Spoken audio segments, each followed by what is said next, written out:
Se você pudesse escolher entre ser alguém genial e talentoso, mas nunca ter a chance de alcançar o reconhecimento merecido devido às suas origens familiares, ou ser uma pessoa sem grandes atributos notáveis, mas com uma posição social assegurada por herança, qual seria a sua escolha? Essa discussão está presente na luta que aconteceu em um dos momentos mais icônicos de Naruto, que foi o embate entre o Neji, aquele que, mesmo sendo o maior talento entre os Genins, estava condenado a ser subalterno da família principal de seu clã, e a Hinata, aquela que, mesmo sem nenhuma habilidade notável como ninja, herdaria a liderança desse mesmo grupo. Esse foi o dia que o talento enfrentou o privilégio. Antes mesmo do início da luta, o Kiba aconselha a Hinata a desistir caso fosse sorteada para enfrentar o Neji, enquanto Lee menciona a rixa entre a família principal dos Hyuga, a de Hinata, e a secundária, a do Neji. Os dois, na verdade, eram primos, filhos de irmãos gêmeos. A diferença é que o pai de Hinata nasceu poucos instantes antes, tornando-se o primogênito e, portanto, herdeiro da família principal. Ou seja, a hierarquia do clã não era definida por mérito, mas por sorte nesse caso. Na tradição dos Hyuga, a família secundária deveria servir e proteger a principal, mas essa relação não era voluntária.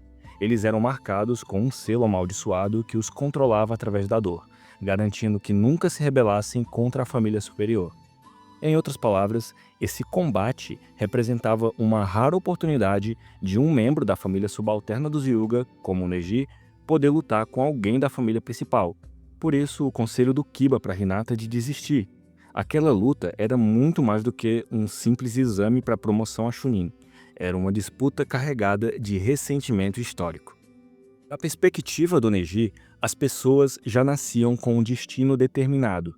O que não é de se estranhar, já que no caso dele foi realmente o que aconteceu. Desde criança, ele recebeu uma marca de submissão à família principal do seu clã que só sumiria no fim de sua vida.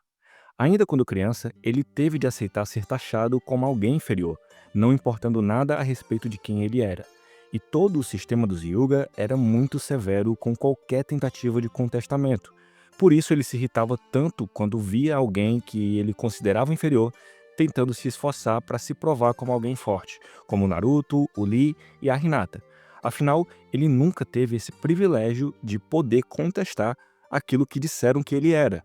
O Neji foi praticamente adestrado a pensar dessa forma.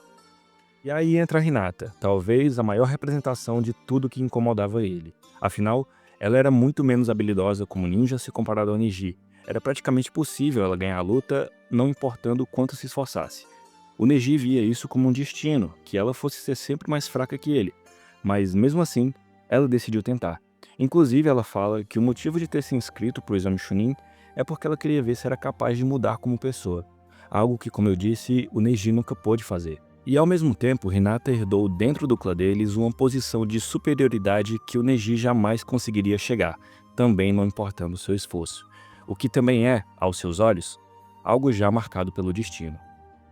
Tanto era irritante para ele que ela tentasse ir contra sua natureza, pois ela nunca ganharia dele, quanto o irritava ter que lutar com ela, pois não importa o quão superior ele se mostrasse, também seria inútil, pois sempre vai ser da sua natureza ser da família subalterna.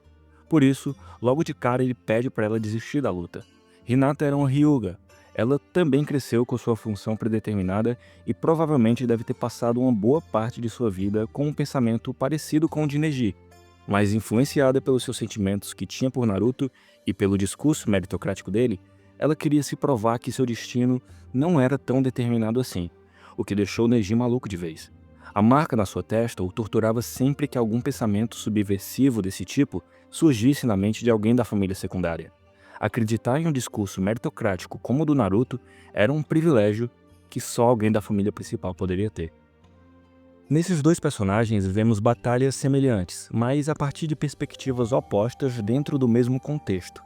Hinata queria se tornar o que o seu clã esperava dela como herdeira da família principal, uma ninja forte e uma líder respeitada, mas sofria por ser vista como fraca demais para isso. Já Neji queria se libertar do que o seu clã havia determinado para ele, uma vida de servidão à família principal. Ele via isso como injusto, pois era o maior prodígio entre os Genins, mas todo o seu talento estava fadado a ser desperdiçado na sombra da família de Hinata. Algumas sutilezas dessa luta são particularmente intrigantes quando você para analisar. O Neji, com todo esse background que eu falei, tenta impor essa crença que empurraram para ele na sua infância a todos ao seu redor.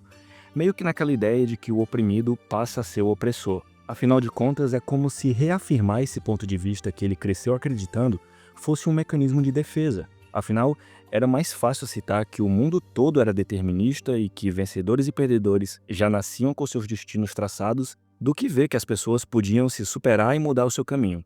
Era difícil aceitar isso porque ele não podia. O selamento em sua testa o mantinha preso.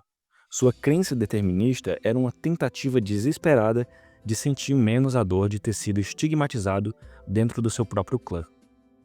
Sua luta contra Hinata é algo tão sensível justamente porque cada vez que ela se levantava, era como se dissesse que ele estava errado. O mundo não condenava as pessoas a um destino.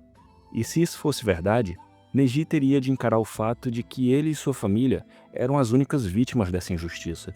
Inclusive, ele confronta Hinata dizendo que ela está sofrendo por ser a herdeira da família principal e não ter habilidades o suficiente como ninja, colocando ela nessa posição de vítima como ele. Mas Hinata, sempre que se levantava mais uma vez durante a luta, contrariando as tentativas de Neji de fazê-la comprar sua perspectiva, fazia ele mesmo questionar o que acreditava. Por isso ele ficava cada vez mais irritado. E é quando a Hinata fala que ele está sofrendo muito mais que ela pelas ramificações superiores e subalternas do clã Hyuga. E mesmo por ser verdade, é que Neji não tem outra reação a não ser atacar para que ela fique no chão de vez e não haja mais dúvidas dentro dele. O interessante é que quando Neji vai dar o golpe final na Hinata, vários dos Jonins de Konoha impediram o ataque dele, o que mostra o quão influente era a família da Hinata. Quer dizer, na luta do Lee, o Gaara quase mata ele e só o professor dele apareceu para impedir. Provavelmente não ia ser de bom tom a herdeira de uma das famílias mais influentes da aldeia da Folha morrer no meio do exame. Dá para entender, mas não deixa de ter um contexto político aí.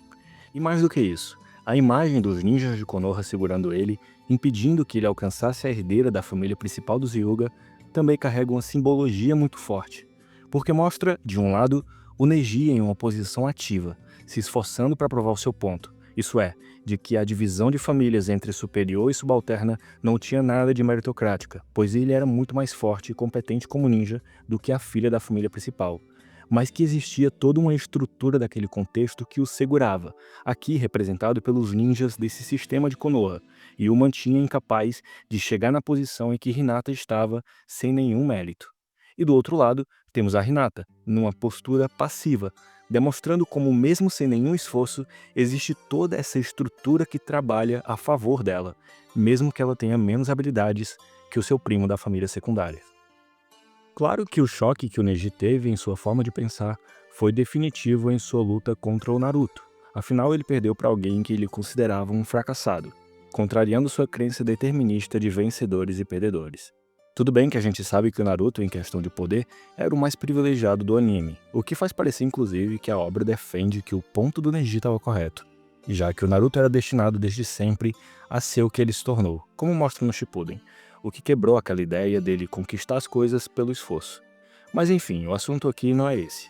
O ponto é que mesmo assim, foi durante a luta contra a Hinata que provavelmente o Neji teve o exemplo mais contundente de subversão, já que ela também era do mesmo clã que ele, mostrando que mesmo com as amarras históricas que nos prendem a um determinado destino, é possível questioná-lo e buscar uma mudança, seja para desenvolver suas habilidades e aflorar o potencial que você acredita ter, ou ainda lutar por sua liberdade, resistindo e contrariando as dificuldades oriundas de um passado ancestral.